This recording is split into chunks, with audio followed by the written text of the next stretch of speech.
Mon fils a disparu dans des circonstances mystérieuses il y a 2 ans. C'était une histoire remplie de questions sans réponse. Récemment, lors d'un voyage d'affaires dans une autre ville, je suis tombé sur lui dans la rue.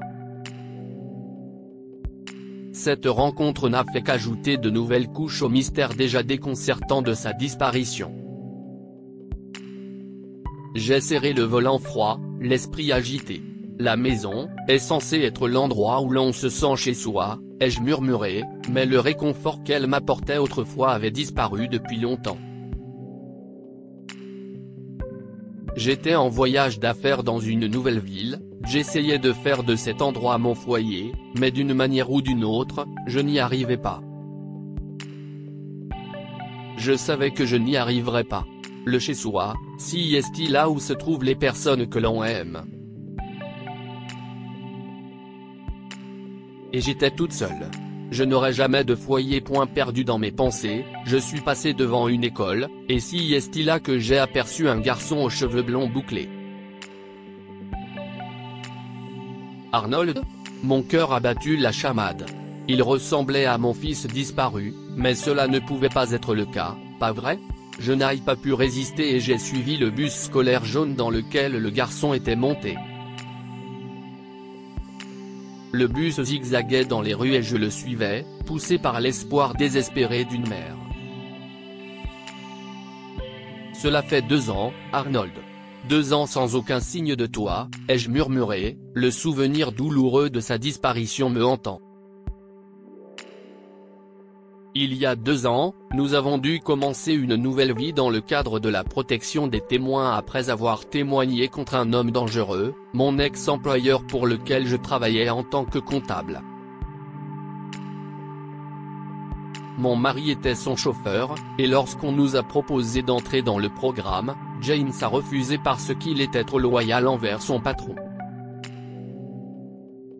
Je savais que le programme pouvait nous assurer une bonne vie, à mon fils et à moi, et James et moi avons donc pris des chemins différents.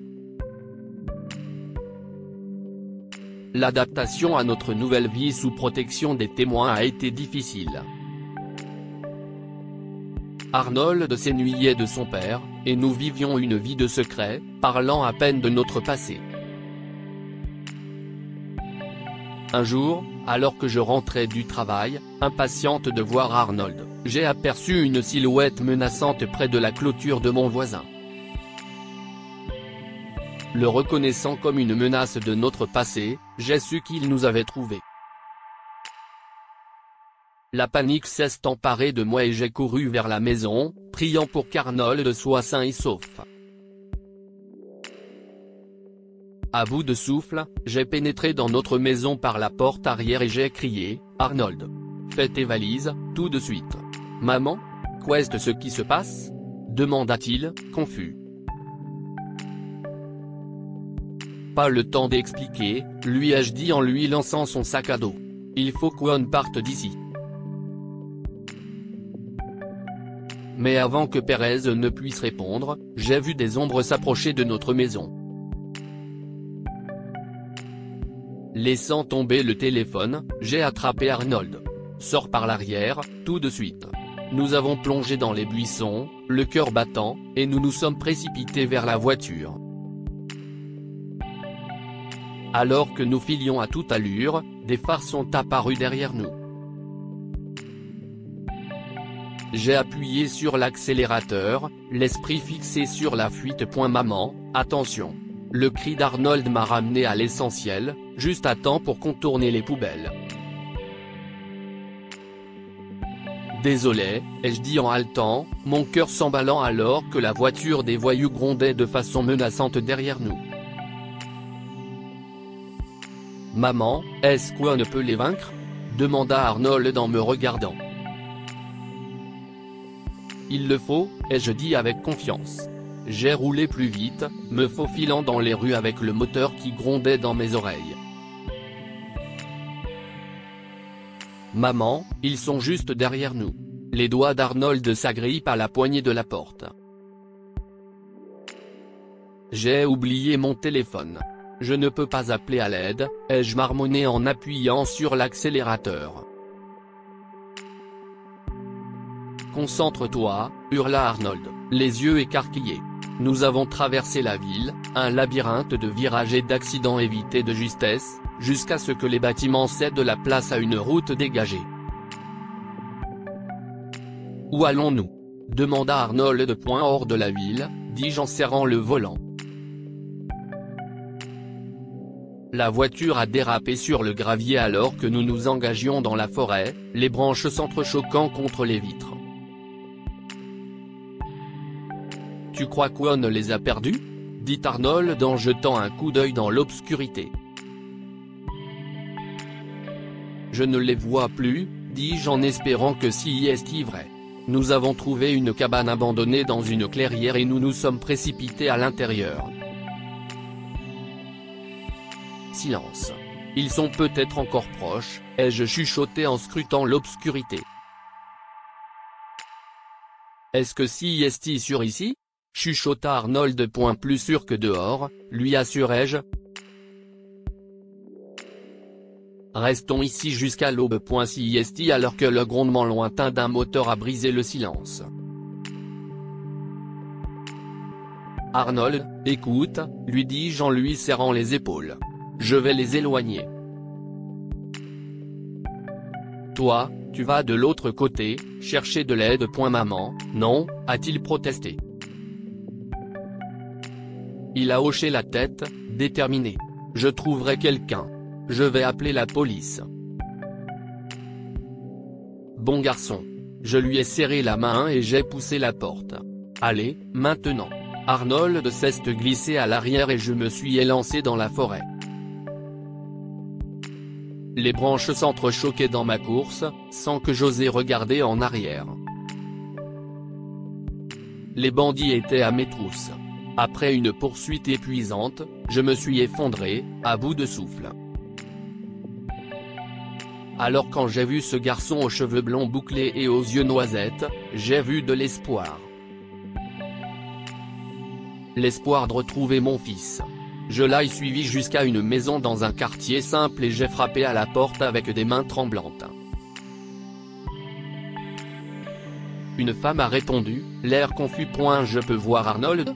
Ai-je à peine murmuré. Il n'y a pas d'Arnold ici, a-t-elle répondu. Mais le garçon aux cheveux blonds, si est mon fils. Si est Jacob, mon fils, a-t-elle corrigé. Non, vous ne comprenez pas.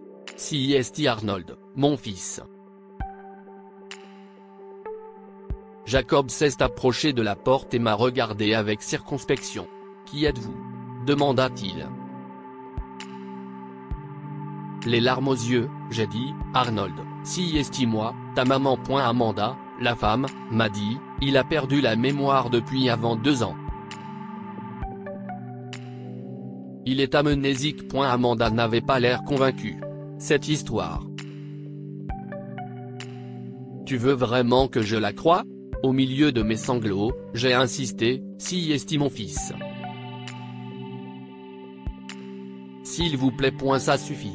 La poussée énergique d'Amanda m'a fait trébucher sur le porche.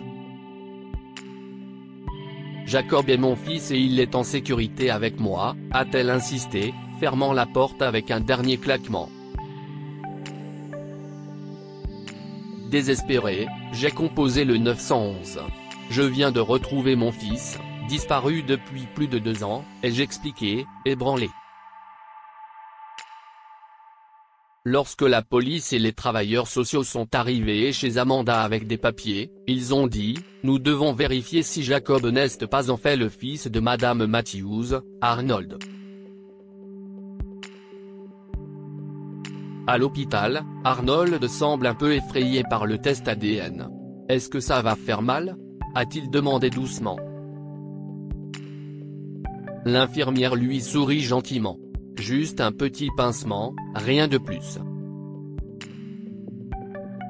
Pendant que nous attendions les résultats, Arnold nous a raconté son histoire. Il s'est réveillé dans une forêt et a vécu avec un vieil homme qu'il pensait être son père. Je ne savais pas quoi penser. J'avais la tête embrouillée, a-t-il dit en me regardant, puis en détournant rapidement le regard. Le vieil homme s'occupait de moi, mais la vie était dure là-bas. Un jour, j'ai dû m'enfuir. Où es-tu allé ? A demandé le policier en chef. Je me suis fait conduire à la ville la plus proche. J'ai dit au bureau des tutelles que j'étais perdu. Sa voix s'est affaiblie, mais il a continué. Puis Amanda m'a trouvé. Les résultats des tests sont arrivés, annonça le médecin en entrant dans la pièce, un presse-papier à la main. Jacob et Arnold, a-t-il déclaré. Je me suis approché de mon fils, les larmes aux yeux. Mais Arnold a reculé à mon contact, des larmes coulant sur son visage. Je veux rester avec Amanda, a-t-il protesté. L'assistante sociale s'est tournée vers moi, sa voix était ferme mais pas méchante. La loi est claire. Arnold doit être avec sa mère biologique. Nous avons quitté le bâtiment et nous nous sommes dirigés vers ma voiture, la représentante de la tutelle me jetant un regard compatissant avant de se séparer. Le trajet jusqu'à ma ville fut long et silencieux. Arnold était assis à côté de moi, le regard vide par la fenêtre du passager. J'essayais de combler le vide entre nous par de petites conversations, lui demandant ce qui l'intéressait, ce qu'il aimait manger, et tout ce qui pouvait créer une sorte de lien. Arnold, quand on rentrera à la maison, on pourra tu n'est-ce pas ma mère, a-t-il dit froidement, me coupant la parole. Arnold, s'il te plaît, ai-je supplié. Arrête, dit-il en se détournant de moi, son langage corporel mettant fin à toute tentative de conversation. Quand Arnold est rentré à la maison, tout s'est passé comme dans un film. Je ne m'attendais pas à retrouver mon fils. Je lui ai montré sa chambre. Si est ton espace, Arnold. Nous allons bientôt dîner, d'accord ? Au dîner, j'ai de nouveau tenté de faire la conversation, mais Arnold m'a coupé la parole, criant à tue-tête. Arrête de faire comme si ça t'intéressait. Ma mère est Amanda. Je veux vivre avec elle. Après une discussion animée, je l'ai enfermé dans sa chambre pour plus de sécurité, pour qu'il ne parte pas. Mais bientôt, un bruit provenant de sa chambre m'a fait courir vers lui. Mes mains tremblaient lorsque j'ai déverrouillé la porte. Le voyant à la fenêtre, sur le point de sauter du deuxième étage, j'ai crié « Arnold, non !» Mais cela ne l'a pas arrêté. Il a sauté. La blessure d'Arnold était grave mais n'a pas mis sa vie en danger. Lorsque je suis allé le voir à l'hôpital, il n'a pas voulu de moi. « Va-t'en » m'a-t-il crié. Mais son attitude a changé quand Amanda est entrée. Arnold a souri et pleuré pendant qu'il s'étreignait. Il était clair qu'ils partageaient un lien étroit, un lien fait d'amour.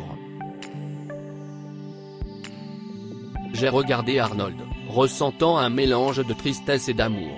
Je suis vraiment désolé, Arnold. Si être avec Amanda te rend heureux, alors je te laisserai rester avec elle.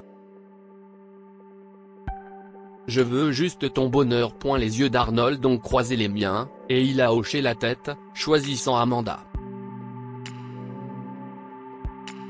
Mais il a ajouté, tu devrais quand même venir me voir. En entendant cela, je me suis senti un peu mieux.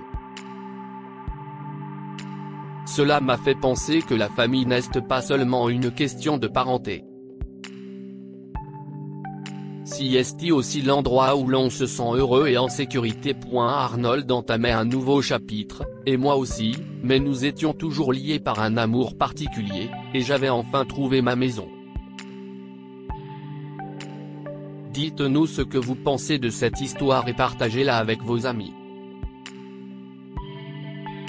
Elle pourrait égayer leur journée et les inspirer. Si vous avez aimé lire cette histoire, en voici une autre. Le rendez-vous à l'aveugle d'Emily et Damon prend une tournure étonnante lorsque le couple réalise que leur fils se ressemble comme deux gouttes d'eau. Désespéré de découvrir la vérité derrière ce mystère, Damon décide de confronter son ex-femme instable. Pendant ce temps, Emily découvre une lettre contenant un secret qui pourrait détruire sa vie. Cette histoire est inspirée de la vie quotidienne de nos lecteurs et rédigée par un écrivain professionnel. Toute ressemblance avec des noms ou des lieux réels est une pure coïncidence. Toutes les images sont uniquement destinées à l'illustration. Si vous souhaitez partager votre histoire, envoyez-la à info@amomama.com.